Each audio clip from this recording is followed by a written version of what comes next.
Do you want to know how to paint, decal, and weather your freight cars? Why don't you stick around and watch this segment, see how we do it on my in-scale model railroad, the CMR Secondary.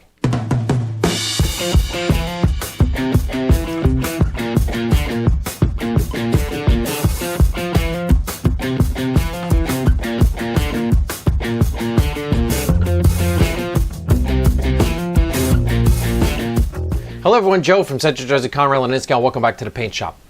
So this time in the paint shop, we're going to be working on some 86-foot auto parts cars. So these cars I acquired from my good friend Matt, and they were all in Penn Central logos and paint.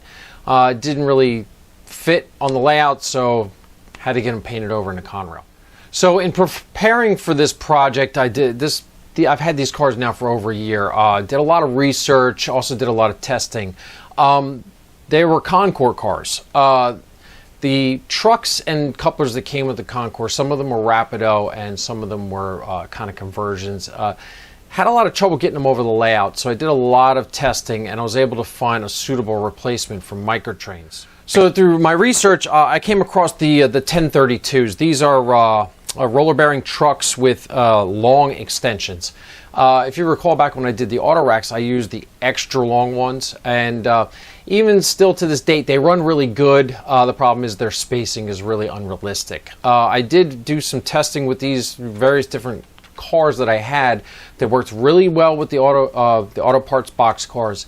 The spacing is a little larger than you would expect, however the running reliability is really high. So that's why I went with these. So I sacrificed a little bit of prototype spacing for reliability on the layout.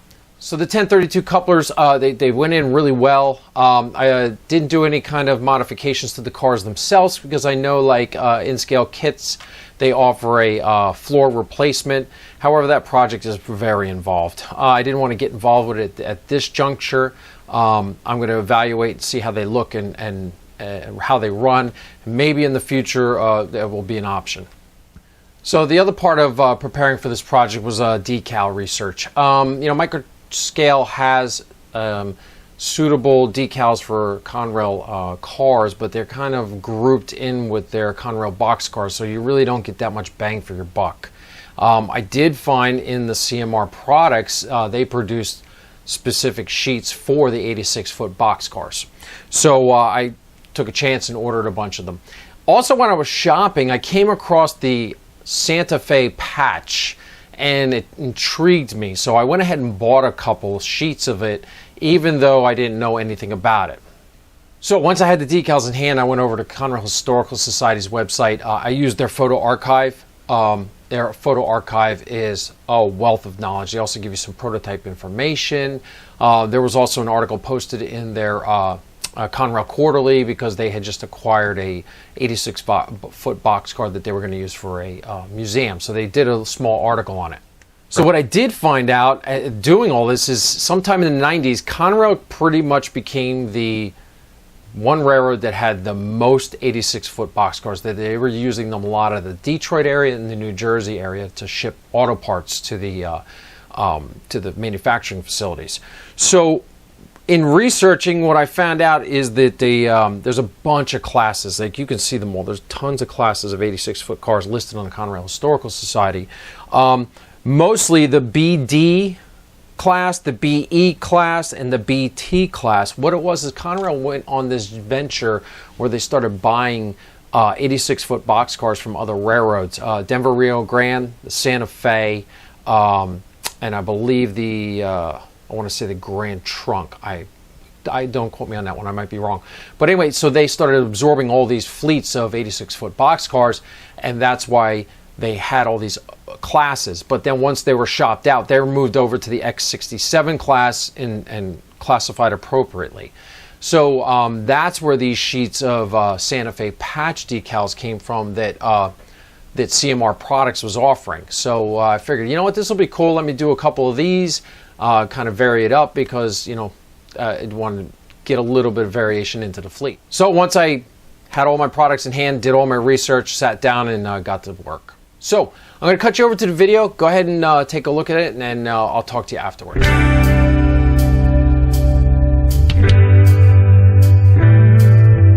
Okay, so here we are getting started. So the first thing we're going to do is we're going to strip down these cars and we're going to put them in our Chinese food containers, and then we're going to bathe them in alcohol overnight to get the paint to break up and get the decals off.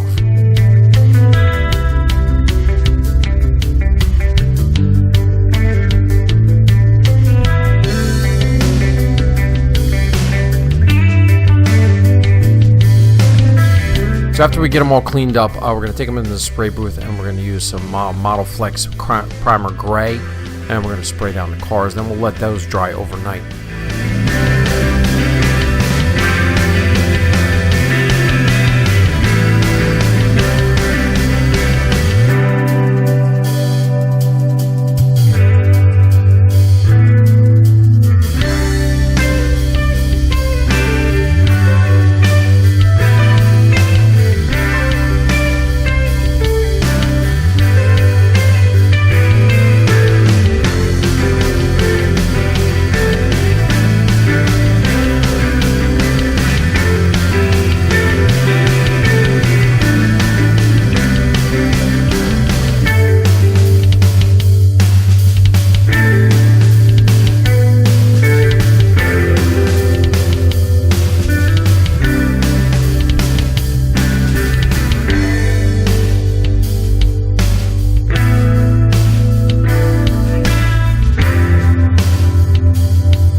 Okay, so after letting the primer set overnight, we got in the paint booth to start spraying the brown. So I was having some issues with the brown and it wasn't coming out the way I thought it would. So comparing to different pictures, what I ended up doing was mixing Model Flex Light Tuscan Oxide Red with Maroon Tuscan Oxide Red. I found about a 50-50 mix kind of made the paint look about right of a freshly painted Conrail boxcar. If you just go with the light Tuscan Oxide Red, that's a good color for a good sun-faded car. This was all through experimentation and comparing it to pictures to really figure out how it was going to go with the paint.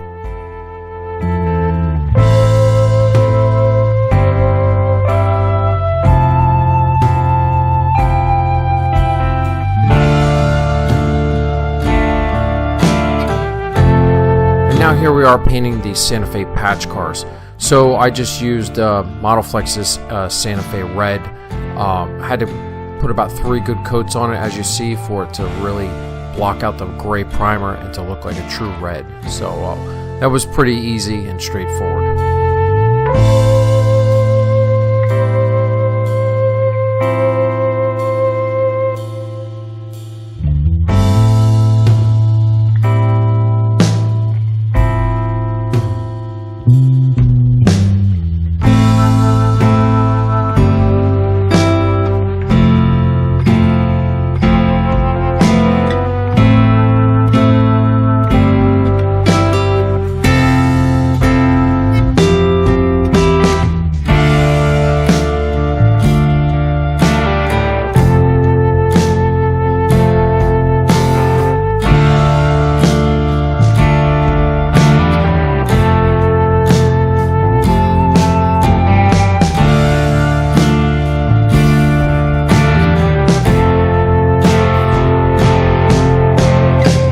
Once the paint sets up overnight, we'll go ahead and reassemble the cars. We're going to add the micro shrines, trucks and couplers, and if the cars need any weight, that's when I add them.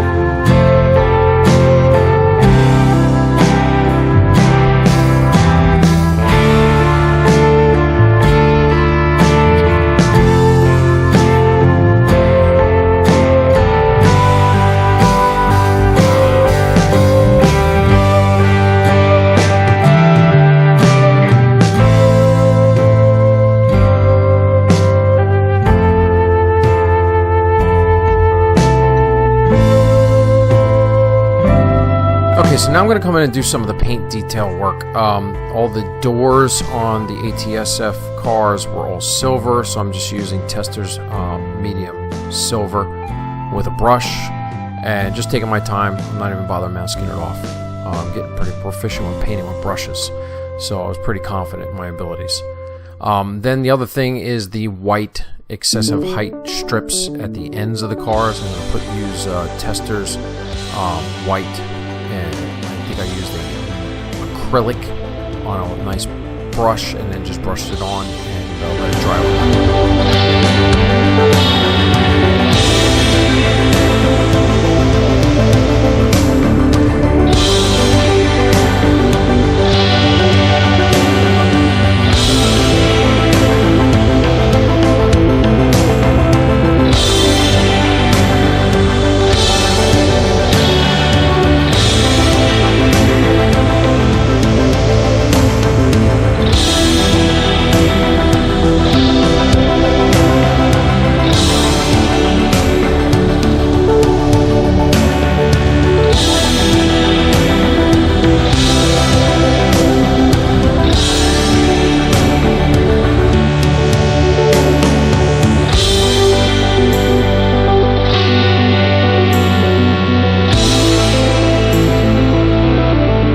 So this portion of the video I really had to cut back on because the decal process was very involved.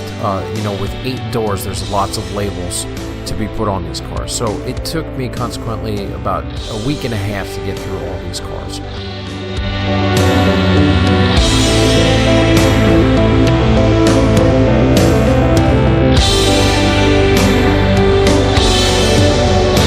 The other thing was the large Conrail can opener logos did give me a little trouble. They didn't seem to sit flat, and it took a lot of work to get all the air bubbles out.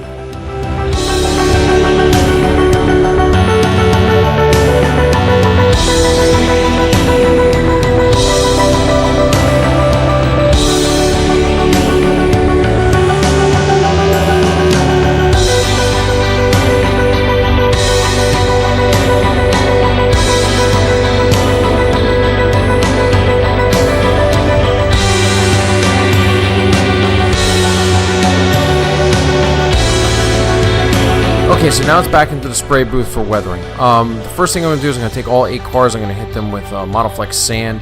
That tones down the paint and blends everything together. Then we'll come back and we'll go over with grimy black. That'll give it that kind of dirty look around the doors. These doors, it looked like they were using something to lubricate the mechanisms, and it would kind of attract the dirt and run. Didn't really concentrate on any rust or anything like that because they were very clean cars. And I didn't really do much with the roofs. I just kind of put some spray on there to represent the diesel exhaust.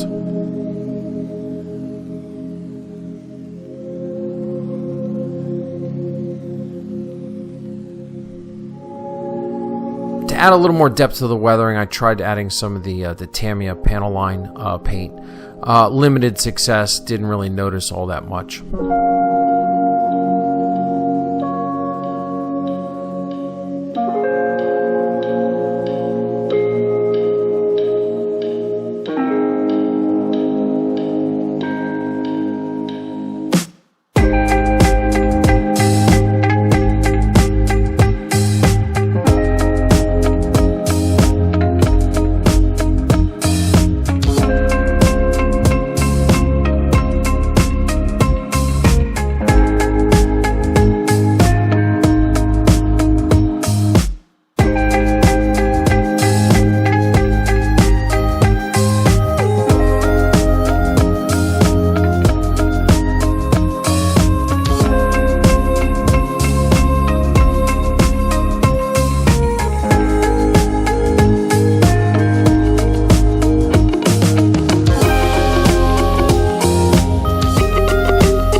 Wraps up our work.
All right, everyone, so there you go. That's how we did it. So yeah, the 86-foot box cars are so impressive. I'm really drawn to the automotive fleets, the 86-foot box cars, the tri-level auto racks. It's really just an intriguing portion of railroading that I enjoy. So what I did find out in my research, and I failed to indicate that at the beginning, is that a lot of Conrail's 86-footers were designated for General Motors service. Apparently GM really liked these cars, and they like to pack them out with their parts in racks and rolling bins. So yeah, that's why there were so many here on the Conrail system. Very happy with the way they came out. I did all weathering. I did with the airbrush. I did not use a lot of pastels. I also didn't do too much rust on the cars because most of the cars were maintained really well. A lot of the pictures I saw, even right up into the end when they started getting rid of them in the 90s before the merger, or the split, if you want to call it that, they were still relatively good shape.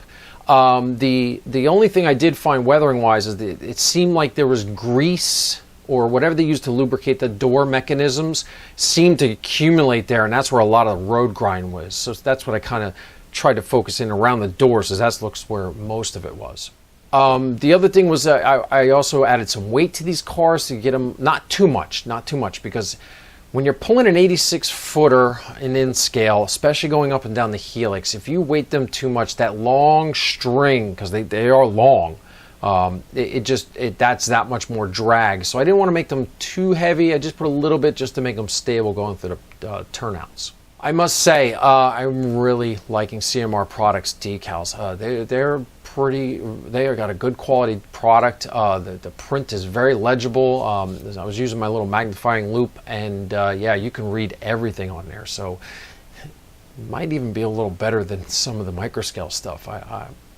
But yeah, so don't be afraid to go take a look at them. They got a lot of good variety out there. And I'm just looking at the Conrail. I'm not even going and looking at it. They have tons of other stuff for other railroads. So take a look at them. I'm going to throw the link up in the comment section here. So in case you're looking for some decals, you can go over and check them out. Yeah, and after it's all said and done, I really like the way the Santa Fe patches came out. The only thing was that putting them in, I had to really go off CMR's drawing on their website because I could not find any pictures of that. So I kind of combined their drawing with other pictures of the Santa Fe 86-footers.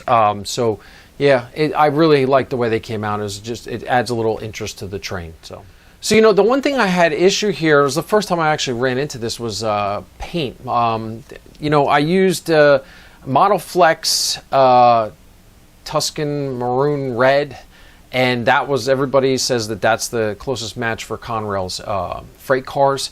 When I was looking at Larry DeYoung's book, as you know, this is one of my benchmark books that I use for researching my freight cars. There was a lot of variations in the paint color, and I don't know if that's because of different manufacturers of blends of paint, or if it was just the way they were weathering. I had a little difficulty, and what I ended up doing was doing a little blend, as I indicated in the video. There's a few different shades of my cars, but when you weather them up, it kind of makes sense. So that was just to throw it out there so you can be aware of that for the future.